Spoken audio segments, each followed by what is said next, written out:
अस्सलाम वालेकुम एवरीवन। कल की वीडियो में हमने केमिकल और फिज़िकल प्रॉपर्टीज़ ऑफ एलिमेंट को डिस्कस किया था। आज हम उससे आगे प्रोसीड करते हैं। आज हम सबसे पहले कुछ इंपॉर्टेंट इन्फॉर्मेशन को डिस्कस करेंगे और उसके बाद एलिमेंट्स को और उसकी वैलेंसी को डिस्कस करेंगे। So first of all important information, major part of our body is made up of water 65 to 85% by mass. Six element makes about 99% of our body mass, namely oxygen 65%, carbon 18%, hydrogen 10%, nitrogen 3%, calcium 1.5%, and phosphorus 1.55%. Potassium, sulfur, magnesium, and sodium make up to 0.8% of our body mass, whereas copper, zinc, fluorine, chlorine, iron, cobalt, and manganese present only in 0.2% of our body mass.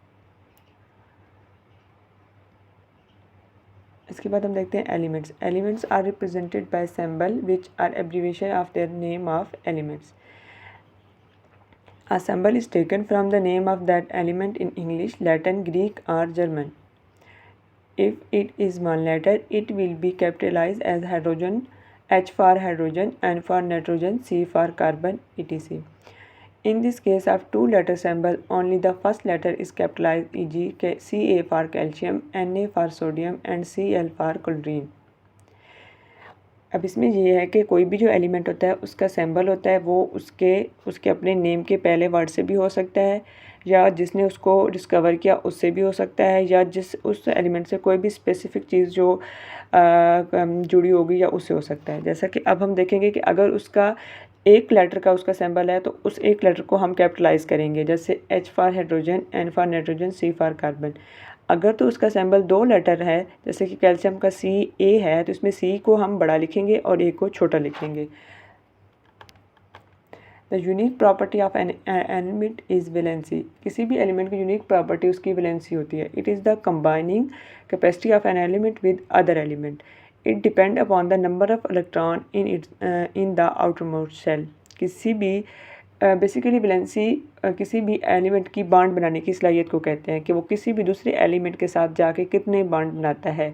उसके valence shell में जितने electron कम होंगे वो उतने किसी से लेगा और उससे वो अपनी वैलेंस शेल को वैलेंसी को पूरा करेगा और अपना ऑक्टेट कंप्लीट करके स्टेबल हो जाएगा। In simple covalent compound, valency is the number of hydrogen atom that combine with the one atom of that element or the number of bond formed by one atom of that element. Covalent compound में ये होता है, जैसे carbon है, carbon और hydrogen, carbon की valency 4 है, उसके वैलेंस शेल में 4 इलेक्ट्रॉन होते हैं, तो वो अपने ऑक्टेट को कंप्लीट करने के लिए किसी भी 4 हाइड्रोजन के साथ बॉन्ड बना लेगा और वो बॉन्ड कोवलेंट बॉन्ड होगा, तो इससे उसकी वैलेंसी पूरी हो जाएगी और उसका ऑक्टेट भी कंप्लीट हो जाएगा और वो स्टेबल हो जाएगा। अब हम देखते हैं कि ये न्यूक्लियस है। न्यूक्लियस के आगे शेल और सब शेल होते हैं।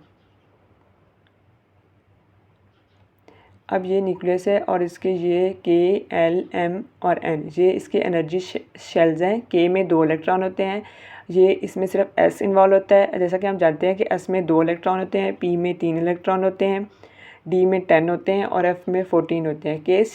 K शेल में सिर्फ S सब शेल होता है। L में S और P होते हैं, M में S, P और D होते हैं और N में S, P, D, F। और न्यूक्लियस के पहले शेल में 2 इलेक्ट्रॉन होते हैं, दूसरे में 8, तीसरे में 18 और 32। अब जैसे कि पहले शेल में 2 इलेक्ट्रॉन है और दूसरे में 6 हैं, तो उसको अपना ऑक्टेट कंप्लीट करने के लिए 2 इलेक्ट्रॉन चाहिए, तो वो किसी के साथ 2 इलेक्ट्रॉन शेयर करेगा और बॉन्ड बनाएगा और अपने ऑक्टेट को कंप्लीट करेगा। अब हम इसी को डिस्कस करते हैं। इलेक्ट्रॉन शेल डायग्राम ये भी वैसे है, ये इसमें पूरा उसका दिखाया गया कि पहले शेल में 2 इलेक्ट्रॉन हैं, दूसरे शेल में 8 हैं, तीसरे में 18 हैं और चौथे में 32 हैं। ये कंप्लीट न्यूक्लियस का दिखाया गया कि उसके शेल में कितने कितने इलेक्ट्रॉन होते हैं। फर्स्ट शेल में सिर्फ S आता है जिसमें 2 इलेक्ट्रॉन होते हैं, दूसरे में S और P आता है, तीसरे में S, P और D आता है और चौथे में S, P, D और F आता है। इससे 2, 8, 18 और 32 की जो कॉन्फ़िगरेशन होती है वो कंप्लीट होती है।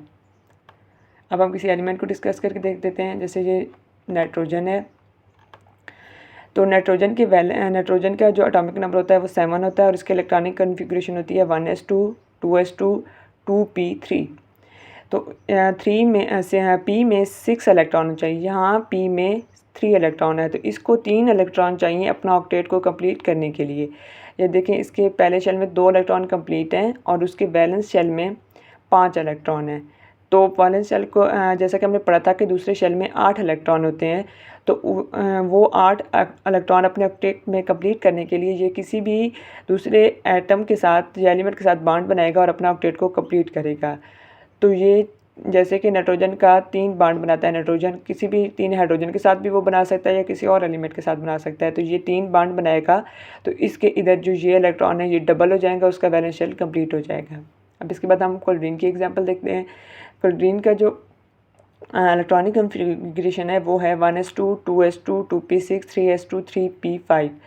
तो ये इसका जो वैलेंस शेल में 7 इलेक्ट्रॉन प्रेजेंट हैं। जो सबसे आउटर मोस्ट शेल होता है वही उसका वैलेंस शेल होता है। जैसे कि क्लोरीन के केस में ये इसका आउटर मोस्ट शेल है, तो इसमें 7 इलेक्ट्रॉन है, 1 2 3 4 5 और 6 7।